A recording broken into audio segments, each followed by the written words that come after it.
అనంత కరుణామయుడు అపార కృపాశీలుడైన అల్లాహ్ పేరుతో ప్రారంభిస్తున్న సూర్య అష్షూరా 19వ వివరణ 2వ రుకు. మధ్యలో ఒక వివరణ లేదు.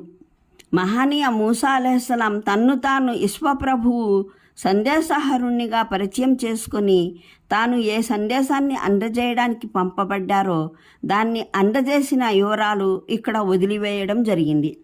తాను దేనికి నియమిస్తున్నాడో, తాను దేనికి నియుక్తుడయ్యాడో ఆ సందేశాన్ని దైవ ప్రవక్త తప్పక అందజేసి ఉంటారు.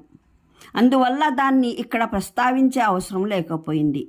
దాన్ని వదిలి సందేశ ప్రచారం తర్వాత ఫిరౌన్ మూసా అలైహిస్సలాంల మధ్య జరిగిన సంభాషణను ఇక్కడ ఉటంకించడం జరుగుతోంది. మహనీయ మూసా అలైహిస్సలాం, నేను విశ్వప్రభువు, నిఖిల జగతికి స్వామి, ప్రభువు, పాలకుడు పక్షాన పంపబడిన వాణ్ణని, నీవు బనీ ఇస్రాయిల్ని నా వెంట వెళ్ళనివ్వాలని చెప్పిన మాటకు బదులుగా అతని ఈ ప్రశ్న వచ్చింది. ఈ సందేశం పూర్తిగా రాజకీయపరమైంది. దీని ప్రస్ఫుటమైన అర్థం ఏమిటంటే మహనీయ మూసా అలైహిస్సలాం తాను ఎవరి ప్రతినిధిగా చెప్పుకుంటున్నారో ఆయన సకల లోక ప్రజలపైన అధికారం, అత్యున్నత పాలనా సత్తా గలవాడు. ఆయన ఫిరౌన్ని తన విధేయుడుగా పరిగణిస్తున్నాడు. అతని అధికార పరిధిలో తాను ఒక అత్యున్నత పరిపాలకునిగా కేవలం జోక్యం చేసుకోవడమే కాక అతని పేరిట ఒక ఆదేశాన్ని కూడా పంపుతున్నాడు.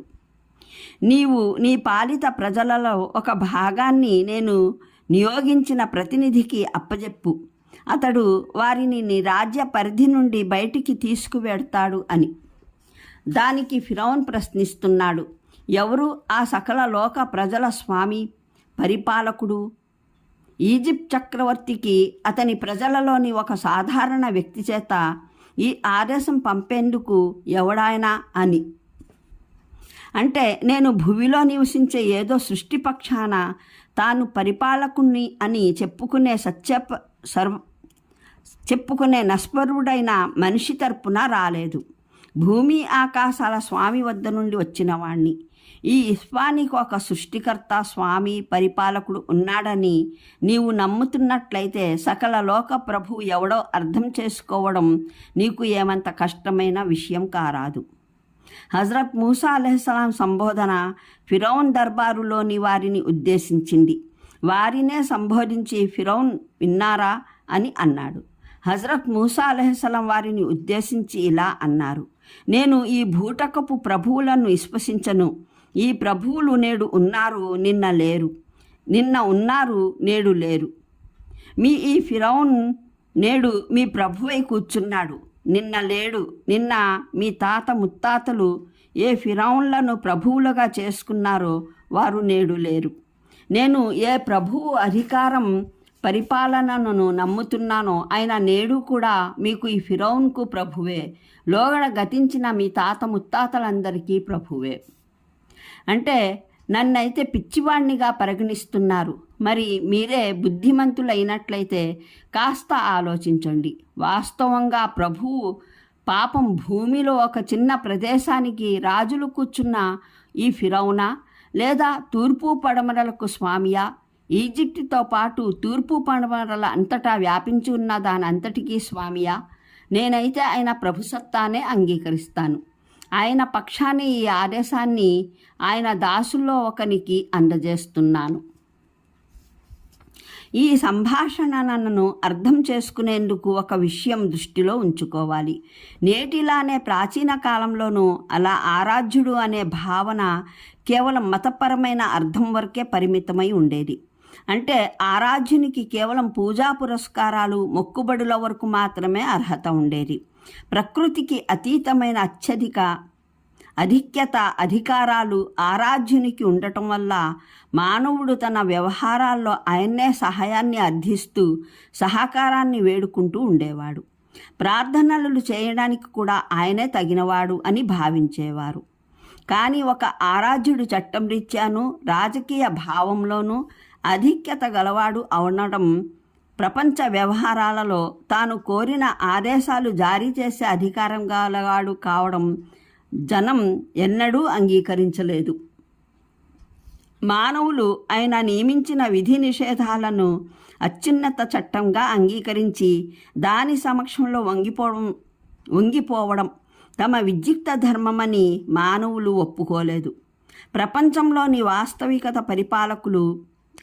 అవాస్తవికత పరిపాలకులు ఈ విషయాలను మునుపు కూడా అంగీకరించలేదు, నేడు కూడా అంగీకరించడానికి సిద్ధంగా లేరు.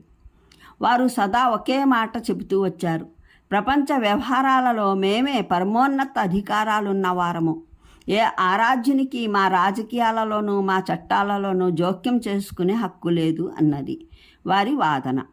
ప్రాపంచిక ప్రభుత్వాలు పాలకులతో ప్రవక్తలను వారి అనుయాయులైన సంస్కర్తలకు మధ్య జరిగే సంఘర్షణ మూల కారణం ఇదే. వారు పాలకుల చేత జగదీశుని సర్వసత్తాక పాలనను, ఆయన ఆధిక్యతను అంగీకరింపజేయడానికి ప్రయత్నించారు. వీరేమో దానికి సమాధానంగా కేవలం తమ సర్వాధికార ప్రభుసత్తాక వాదనను ముందుంచారు. అంతేకాక తమను తప్ప మరెవరినైనా శాసన రాజకీయ క్షేత్రాలలో ఆరాధ్యులుగా నమ్మేవారిని ప్రతి ఒక్కరిని అపరాధిగా, విద్రోహిగా ప్రకటించారు. ఈ వివరణ వల్ల ఫిరౌన్ సంభాషణలోని సరైన భావం పూర్తిగా బోధపడగలదు. విషయం కేవలం పూజా పురస్కారాల వరకు, మొక్కుబడుల వరకే పరిమితమైతే అతనికి దానితో ఎటువంటి పేచీ లేదు. హజరత్ మూసా అలైహిస్సలాం ఇతర దేవతని కాదని, కేవలం ఒకే అల్లాహ్ అని, నిఖిల జగతికి ప్రభువునే దానికి అర్హుడని భావిస్తే అతనికి అభ్యంతరమేదీ లేదు. కేవలం ఈ భావంలోనే ఆరాధనలో ఏకేశ్వర భావన సందేశాన్ని మహానీయ మూసా అలైహిస్సలాం అతనికి ఇచ్చి ఉన్నట్లయితే అతడు అగ్రహోదగ్రుడైన అయ్యే అవసరమేదీ లేదు. మహా అయితే తన తాత ముత్తాతల ధర్మాన్ని వదిలిపెట్టడానికి నిరాకరించేవాడు, లేదా తన మత పండితులతో తర్క వితర్క వాదనలు చెయ్యమని చెప్పేవాడు. కానీ అతని ఆగ్రహాన్ని రగిలించింది ఏమిటంటే, మహానీయ మూసా అలైహిస్సలాం తన్ను తాను విశ్వప్రభుకు ప్రతినిధిగా ప్రకటించి ఒక రాజకీయ ఆదేశాన్ని అందజేయడం, అంటే ఫిరౌన్ని ఒక క్రింది స్థాయి అధికారిగా ఎంచి ఉన్నత స్థాయి పాలకుని సందేశహరుడు వచ్చి ఆయన ఆదేశపాలనను కాంక్షించడం అన్నమాట. ఈ అర్థంలో ఫిరౌన్ మరొకరు ఎవరి శాసనపరమైన, రాజకీయపరమైన ఆధిక్యతను అంగీకరించడానికి సిద్ధంగా లేడు.